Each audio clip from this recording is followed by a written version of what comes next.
Bonjour, cher. Je suis enseignant de SVT au lycée. C'est votre première fois ici et vous voulez comprendre et réussir la SVT au lycée. Commencez par cliquer sur le bouton s'abonner et activer la cloche de notification pour ne rien manquer de nos prochaines. Et nous commençons maintenant. Exercice 1. Au cours de la préparation du concours d'entrée à l'école de la Marine nationale, un élève de seconde découvre dans un manuel de géologie les documents 1 et 2 qui se rapportent au mouvement des plaques. Voilà. Donc, voilà document 1, voilà document 2. Maintenant, malheureusement, il éprouve des difficultés pour comprendre les informations véhiculées par ces documents et sollicite de l'aide. Consigne 1. À partir de l'analyse du document 1, identifie les conséquences du mouvement de ces plaques. Donc, à partir de l'analyse, donc quand on dit analyse, c'est du ce qu'on voit. À partir de cette analyse, on identifie les conséquences du mouvement de ces plaques. Donc, document 1, ça. Donc, quand nous observons, quand on va répondre à la consigne 1, on va dire que le document 1 montre un mouvement entre les plaques indiennes et asiatiques. Voilà. Donc, le document 1 montre un mouvement entre les plaques indiennes et les plaques asiatiques. Maintenant, étape 1. Une partie de la lithosphère océanique,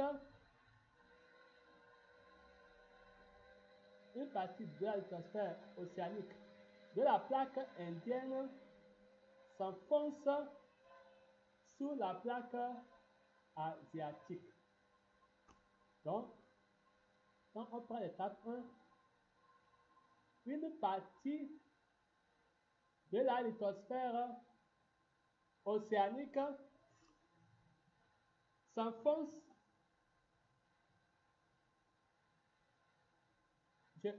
une partie de la lithosphère océanique de la plaque indienne s'enfonce sous la plaque asiatique. Maintenant, quand on prend l'étape 2, à l'étape 2, on voit que toute la lithosphère océanique de la plaque indienne s'est enfoncée sous la plaque asiatique. Voilà. Dans l'étape 2, on voit que toute la lithosphère océanique de la plaque indienne s'est enfoncée sous la plaque asiatique, avec disparition de l'océan. Monsieur l'océan, quand on a ici, l'océan a disparu ici, disparition de l'océan, ce qui a entraîné un contact entre les deux lithosphères continentales, les deux plaques. Voilà. Donc, c'est important cette information-là. Maintenant, il s'agit donc d'un mouvement de convergence ici, sur l'étape 2, il s'agit d'un mouvement de convergence entre la plaque indienne et la plaque asiatique. Ce mouvement de rapprochement ou de convergence a pour conséquence la subduction suivie de la collision. Donc la subduction, c'est ça qu'on a observé au niveau de l'étape 1. Et ici maintenant, au niveau de l'étape 2, il y a la collision. Maintenant, les conséquences, ces conséquences sont à l'origine de la disparition de la croûte océanique et de l'océan. Donc, c'est encore à l'origine du séisme, du volcanisme, du magmatisme, du métamorphisme, de l'orogenèse. Donc, ces conséquences, les conséquences de la subduction et de la collision sont à l'origine de la disparition de la croûte océanique et de l'océan, du séisme, du volcanisme, du magmatisme, du métamorphisme, de l'orogenèse. Voilà. Donc, c'est ce qu'on peut dire pour la consigne numéro 1. Et là, quand on prend consigne numéro 2, on explique l'origine du mouvement des plaques révélées par le document 2. Voilà le document 2. Et on nous dit d'expliquer l'origine du mouvement des plaques révélées par le document 2. D'abord, le mouvement des plaques révélées par le document 2 est quoi? La divergence. Donc, entre la plaque sud-américaine et la plaque africaine, il y a quoi? S'effectue un mouvement de divergence. Donc, au niveau de l'étape de la consigne 2, on met consigne 2 et on va dire que quoi? Entre la plaque sud-américaine et la plaque africaine, s'effectue un mouvement de divergence. Maintenant, ce mouvement de divergence se déroule au niveau de la dorsale située entre les deux plaques. Donc, maintenant, les causes, quelles sont les causes de ce mouvement de divergence? Il y a d'abord les courants de convection, comme on voit ici, on a les courants de convection. On a la radioactivité. On a la radioactivité qui produit de la chaleur. Et on a la pression lithostatique. La pression lithostatistique. La pression lithostatique. Voilà. Donc, c'est important de ne pas faire de bruit. Les causes de ce mouvement de divergence. Donc, les causes du mouvement de divergence, on a les courants de convection, on a la radioactivité et on a la pression lithostatique.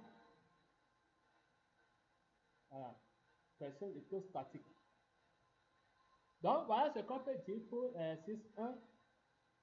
Donc, exercice 2. Grand 1. Complète le texte suivant à l'aide des chiffres sans le recopier. Le dioxygène et le dioxyde de carbone dans le sang sont transportés par l'hémoglobine et le point. L'hémoglobine est une hétéroprotéine formée d'une partie appelée la globine et d'un groupement appelé l'hème contenant 4 atomes de fer. Le transport du dioxygène est fait sous deux formes, la forme à l'hémoglobine et la forme dissoute dans le plasma, alors que le CO2 est transporté sous une multitude de formes. Les formes dissoutes dans le plasma, les formes combinées et les formes Le mécanisme de l'oxydation cellulaire se déroule en plusieurs étapes, à savoir la scission, une molécule du qui se divise en deux trioses sous l'effet des aldolases. La déshydrogénation. Chaque molécule des trioses glycéraldéhyde perd une molécule de et devient acide pyruvique, chacun sous l'action des déshydrogénases. La décarbosylation. Chaque molécule d'acide pyruvique perd une molécule de dioxyde de carbone, CO2, et devient sous l'action des décarbosylases. Et là, quatrième activation de l'oxygène par les oxydases. puis combinaison des oxygènes activés au proton hydrogène pour former les molécules d'eau. Voilà, donc on nous dit, sans recopier le test, de compléter le test à l'aide des chiffres, en se servant des chiffres. Donc, ici, on réalise que le dioxygène et le dioxyde de carbone dans le sang sont transportés par l'hémoglobine et le plasma. Maintenant, l'hémoglobine, donc un, c'est le plasma. L'hémoglobine est une hétéroprotéine formée d'une partie de deux, c'est protidique. D'une partie protidique pour le 2, appelée la globine, et d'un groupement appelé l'hème contenant 4 atomes de fer. Le transport du dioxygène est fait sous deux formes. Deux points. On a la forme pour le 3, c'est la forme combinée à l'hémoglobine et la forme dissoute dans le plasma, alors que le CO2 est transporté sous une multitude de formes. Les formes dissoutes dans le plasma, les formes combinées et les formes. Le 4, c'est les formes bicarbonate. Donc, 4 bicarbonate. Maintenant, pour aller encore, le mécanisme de l'oxydation cellulaire se déroule en plusieurs étapes, à savoir, je me dirais, la scission. Une molécule du 5 là, c'est glucose. Une molécule du glucose, il se divise en deux trioses, en parenthèse glycéradyle, sous l'effet des aldolages. Deuxième étape, la déshydrogénation. Chaque molécule des trioses, c'est-à-dire glycéradyle, perd une molécule de 6 là, c'est dihydrogène. Perd une molécule de dihydrogène, le 6 dihydrogène, et devient acide pyruvique, chacun sous l'action des déshydrogénases. Troisième étape, la décarboxylation. Chaque molécule d'acide pyruvique perd une molécule de dioxyde de carbone CO2 et devient, le 7, c'est éthanol, et devient éthanol sous l'action des décarboxylases. La quatrième étape, oxydation, c'est l'oxydation. La quatrième étape, c'est l'oxydation. Donc le 8, c'est l'oxydation. Activation de l'oxygène par les oxydases, puis combinaison des oxygènes activés au proton hydrogène pour former les molécules d'eau. Voilà, on vient de répondre, de compléter le test en se servant des chiffres. Donc, en récapitulatif pour le grand 1, le 1 c'est le plasma, 2 protidique, 3 combiné, 4 bicarbonate, 5 glucose, 6 dihydrogène, 7 éthanol, 8 oxydation. On va au grand 2. Choisir là où les bonnes réponses parmi les propositions suivantes sans les recopier. Exemple I, N, voilà, etc. Donc, il y a parmi ces propositions, on dit de choisir là où les bonnes réponses. Donc, A. La teneur en eau est encore la richesse en eau, qui est l'un des sels minéraux. Ça c'est faux.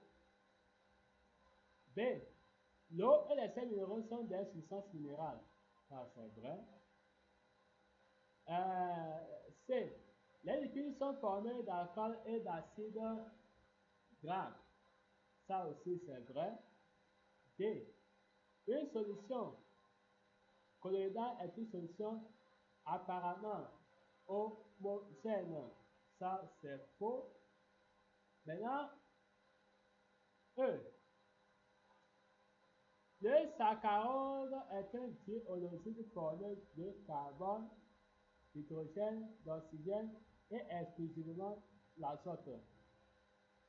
Ça, c'est pas vrai aussi. c'est pas vrai. Maintenant, F. Le transport passif ne nécessite pas de l'énergie, ça c'est vrai. Le transport passif ne nécessite pas de l'énergie, ça c'est vrai. G. Les chloroplastes sont spécifiques aux cellules animales. Ça c'est faux, c'est pas vrai. Maintenant H. L'appareil de Golgi est le lieu de stockage, d'emballage et de transport des produits de synthèse. Ça c'est vrai. Donc, les bonnes réponses ici, on a, pour les bonnes réponses, on a B. Après B, on a C. Après C, on a F. Après F, on a H. Donc, voilà, en récapitulatif, B, C, F, H. Les bonnes réponses. Dans 3. Associe le mot ou groupe de mots de la liste A à sa définition dans la liste B en utilisant les chiffres et les lettres. Exemple 14P. Donc ici, on a au niveau de la liste A, on a le vocabulaire et au niveau de la liste B, on a les définitions. Donc, quand on prend un karyotype, le karyotype,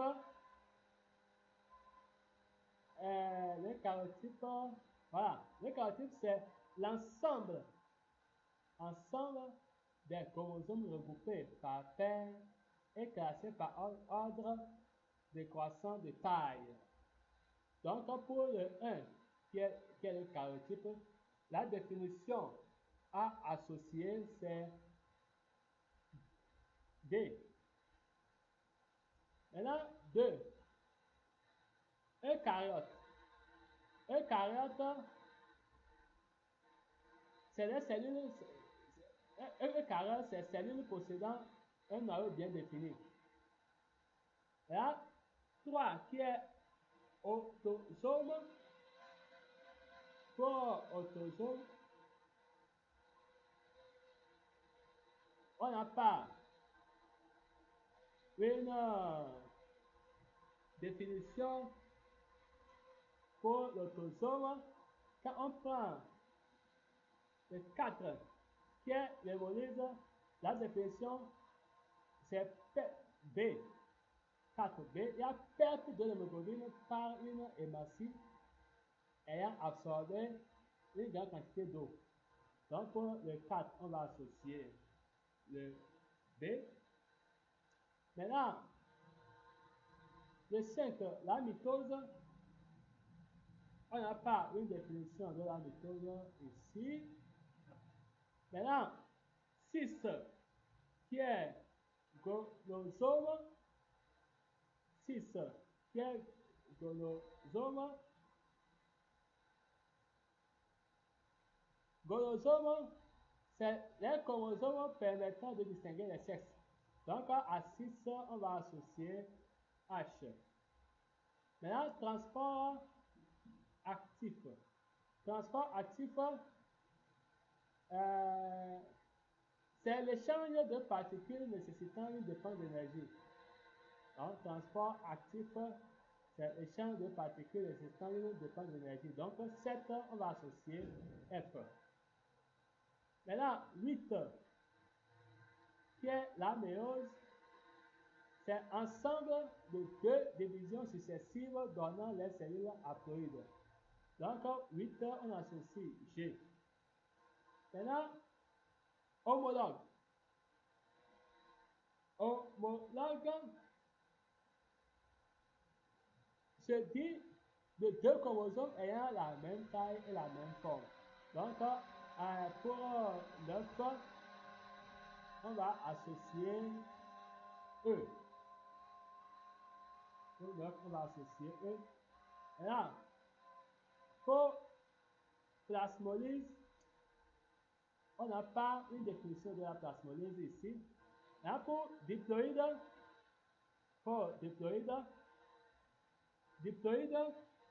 c'est cellules dont les chromosomes sont 2 à 2 identiques. Voilà. Donc, exercice 3. 31. On fait séjourner des cylindres de 30 mm de longueur découpés dans la chair de pomme de terre, dans 8 milieux de concentration différentes en saccharose pendant 12 heures, à une température constante de 17 degrés Celsius. Point. À la fin de l'expérience, les cylindres contenus dans chacun des milieux sont alors retirés, examinés et mesurés avec précision, et la variation de la longueur finale moins longueur initiale. Les résultats obtenus sont consignés dans le tableau ci-dessous. On va voir le tableau. Question 1. Construire la courbe de variation de longueur des cylindres en fonction de la concentration du milieu. Donc, courbe de la variation de longueur des cylindres en fonction de la concentration du milieu. Ça veut dire que sur la courbe, en ordonnée, on aura variation de la longueur et en abscisse, on aura concentration du milieu. Donc, ici, le sujet vous donne l'échelle. Prendre 1 cm pour 0,1 mol par litre et 1 cm pour 0,2 mm. Donc, je précise que pour tracer une courbe, pour construire une courbe, on a besoin vraiment de l'échelle. Donc, si à l'examen, sur une épreuve, on vous demande de construire la courbe et il n'y a pas de l'échelle, vous-même, vous devez définir votre propre échelle. En voyant le tableau qu'on vous a donné, vous pouvez définir votre échelle en disant que vous prenez en ordonnée pour 1 cm tel millimètre et en abscisse telle concentration mol par litre pour 1 cm. Donc, vous-même, vous allez définir ce que vous voulez conformément au tableau. Mais ici, on va déjà donner l'échelle, ce qui va faciliter bien la construction. Donc, si vous respectez l'échelle qu'ils ont donnée, donc vous faites la construction, vous allez obtenir une courbe comme ça. Maintenant, n'oubliez pas de nommer, de donner les titres des axes. Des axes. Quand on prend axe des abscisses, le titre c'est concentration du milieu en mol par litre. C'est ça qui va rester au niveau de l'axe des abscisses. Maintenant, au niveau de l'axe des ordonnées, c'est ça le titre, longueur des cylindres en millimètres.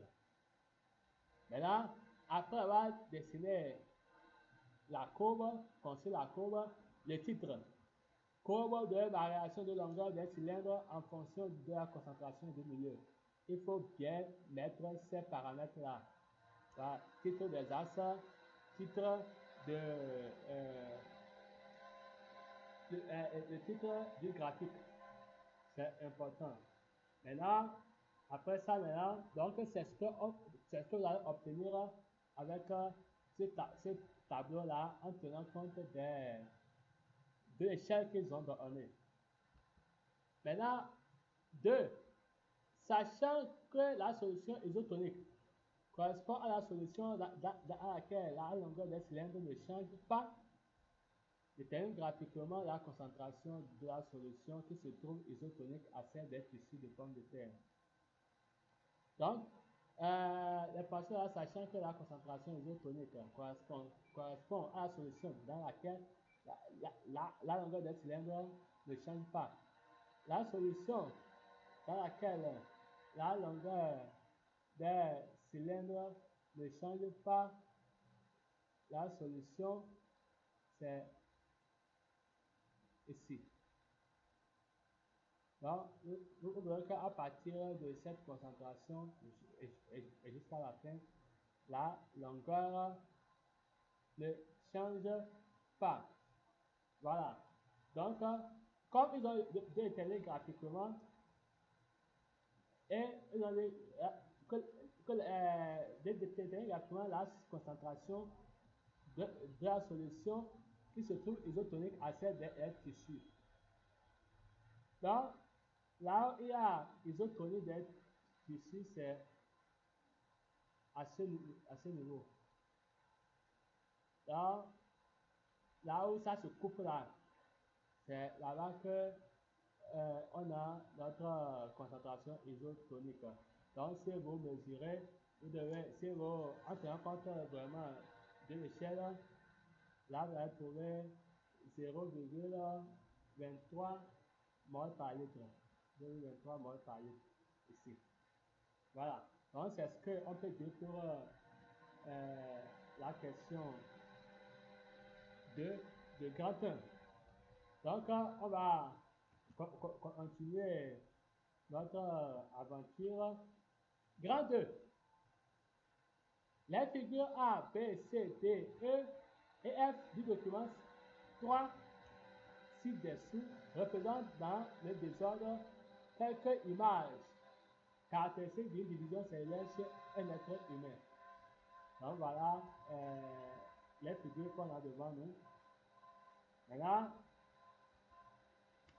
1. De quelle division s'agit-il? C'est ce qui est la réponse. De quelle division s'agit-il? Et c'est, il s'agit de la mitose. Et pour justification, car il y a la formation de 2 cellules filles. Donc, il s'agit de la, on peut préciser qu'il s'agit d'une mitose animale. Voilà. Il s'agit d'une mitose animale, car il y a la formation de 2 cellules filles, et puis en présence des astères. Voilà. Maintenant, pour 2, on rétablit l'ordre chronologique normal de l'événement. Rétablir l'ordre chronologique normal de l'événement. Donc, si on va rétablir l'ordre chronologique, on va avoir A, après A, tiret, on aura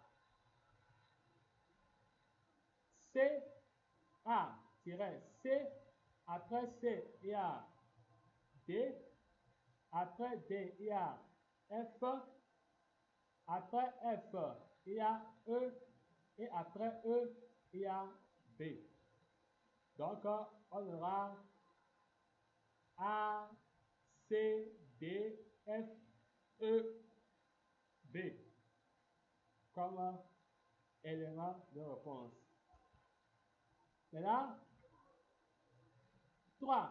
Annote le document 3 uniquement à l'aide des chiffres indiqués. Donc, si on se réfère aux chiffres indiqués, quand on prend 1, c'est 2 cellules filles.